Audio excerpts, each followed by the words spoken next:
पण मग मुक्ताशी बोलायचं का? पण आपल्याला आत नाही जाता येणार घरात, तिलाच इकडं बोलवून घ्यायला लागन. पण मग बोलवायचं कसं? सारंगदाजींना फोन करून सांगता येईल. पण मोबाईल मध्ये त्यांचा नंबर फिट नाही ना. मी जाऊन पाहू का? नाही नको. ए गजा बाळा इकडे. तू आणतो का मुक्ताताईला बोलून? हा आणतो ना. हा जा. पण आत लय खोलेत, आईसारखा मी नाही आणून जाणार. अरे पण तू आत जाऊ नको, इथं दरवाजात उभा राहा, दिसली की आवाज दे. हा हे भारी आहे. जा जा जा जा.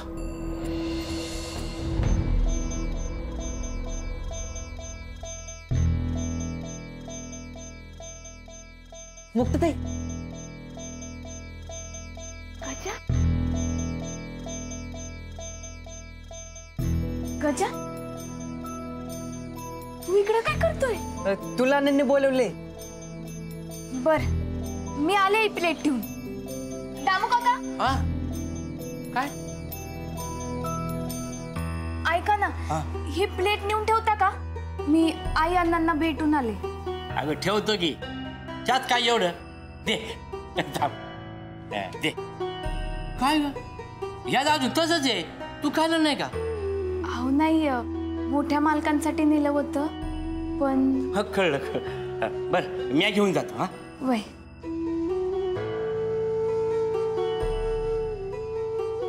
गजा चल. चल. आई अण्णा. काय रे आला का? ताई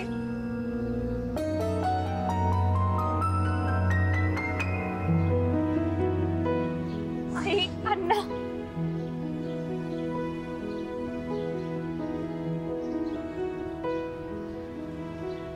आई अण्णा, मला तुम्हाला भेटायची लय इच्छा असते, पण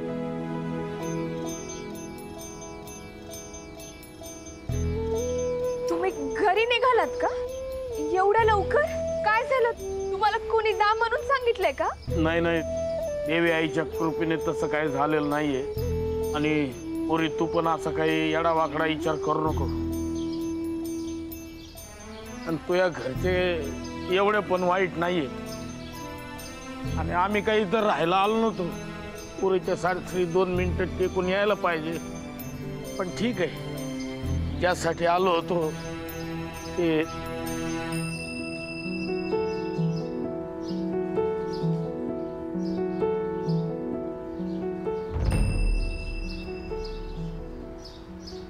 अण्णा, तुम्ही काहीतरी लपवताय माझ्यापासून.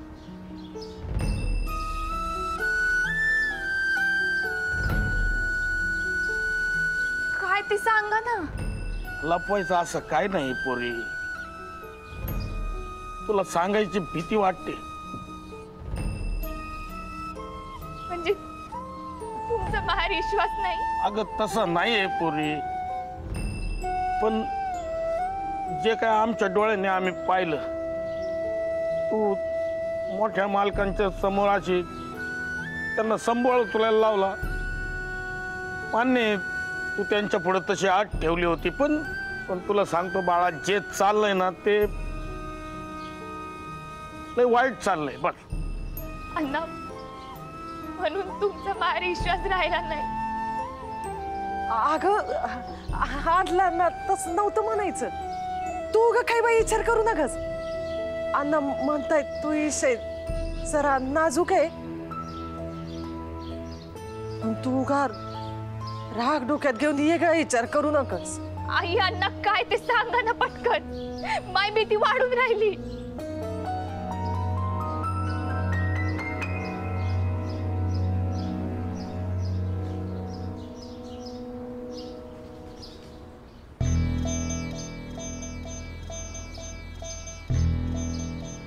ठीक आहे, तू यासाठी तुला लग्नात आम्ही काहीच देऊ शकलो नाही.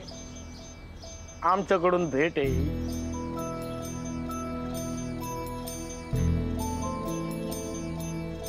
हे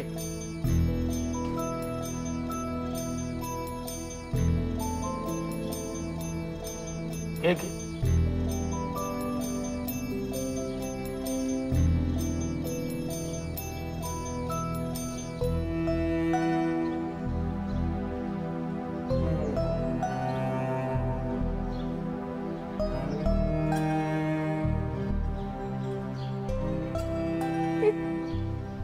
सोन्याच्या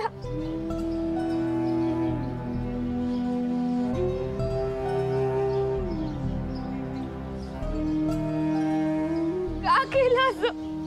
काय गरज होती? मला हेच वाटत नव्हतं. माझ्या लग्नाच्या वजाखाली तुम्ही असं वागू नये हेच वाटत नव्हतं अण्णा, आणि तुम्ही तेच केलं. काय गरज होती?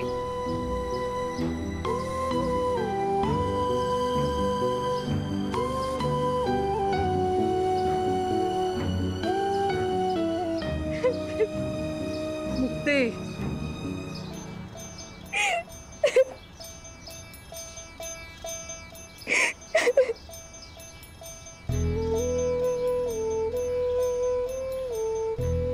मुक्ते, अगं अण्णांनी तुझ्यासाठी हे लई हौसेनं केलंय ग. हे घे, सुखात राहा, आनंदात राहा ग.